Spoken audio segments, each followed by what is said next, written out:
Welcome to Think Wide. Are you ready to explore the world with us? Let's get started. So, what happens when our reliance on AI just goes too far? That's the really challenging, kind of scary question at the heart of the source material we're exploring today. Let's dig in. Right off the bat, the author of our source material does not pull any punches. Their central argument is this: by handing over our struggles to AI, we might be sacrificing the very things that make our successes feel meaningful. That's a huge claim, right? So let's see how they build that case. All right, so here's our game plan. We're going to start with this idea of outsourcing thought. Then we'll look at the real price of all this convenience, who's profiting from it, and finally, what the author suggests we should do about it. This call for guardrails. Okay, first up, the outsourcing of thoughts. The author frames this in a really interesting way. They're not just talking about using a cool new tool. No, they're talking about a potential surrender of our most basic thinking skills, what they call intellectual capitulation. Wow. To really build this argument, the author pulls from literature, specifically this famous quote from Dostoevsky. And their take on it is absolutely key. They argue that beauty, whether it's in a piece of art, a scientific discovery, or just in life, it isn't some happy accident. It's something that's forged in the fire of human effort and struggle. And this is where it all comes together. If real beauty comes from struggle, what in the world happens when you just hand that struggle over to a machine? Well, the author argues you get the exact opposite, a world that's just filled with monotony and, well, what they bluntly call artificially produced slop. Stuff that's totally empty of the human experience that gives things meaning. Okay, let's move on to our next section and see how this builds. The price of convenience. This is where we get into the nitty-gritty, the specific, tangible costs the author believes we're paying when we let AI do the heavy lifting for our brains. To make their point, the author brings up this really important concept from psychology: deliberate practice. Now, this isn't just about repeating something over and over. We're talking about the really hard, focused, effortful work that's designed specifically to make you better. It's the secret sauce behind any real expertise. And here's the crucial point, right? Real learning isn't supposed to be easy. In fact, a lot of the time, it's not even enjoyable while you're doing it. The motivation comes from the result, from getting better, from mastering something. And according to the author, this is exactly the process that AI lets us completely short-circuit. This slide just lays out the two paths so clearly, doesn't it? On one side, you have the challenge of deliberate practice. It builds strong pathways in your brain, it leads to real expertise and innovation. On the other side, the author argues, AI dependence leads to atrophy. Your skills just wither away.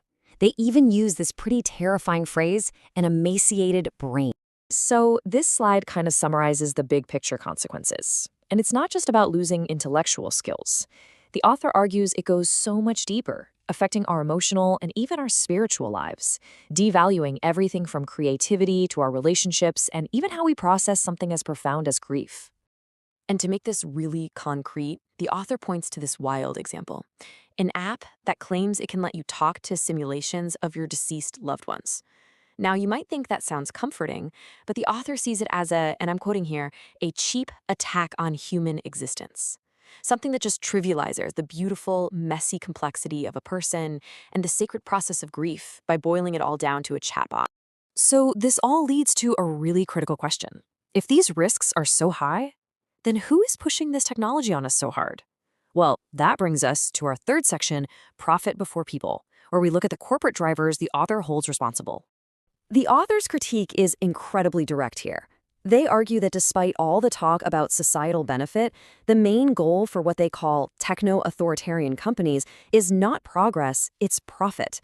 The business model, in their view, is literally built on creating and then capitalizing on our dependence. And this quote really captures the intensity of their accusation. They use the word incendiary to describe big tech's role, like they are actively fanning the flames of dependence, and in doing so, putting our own intellect in what they call unnecessary endangerment. Okay, so after laying out the problem, its consequences, and its causes, the author doesn't just leave us there. They turn to solutions. So let's move into our final section, a call for guardrails, which outlines a path toward what they see as a much more responsible AI.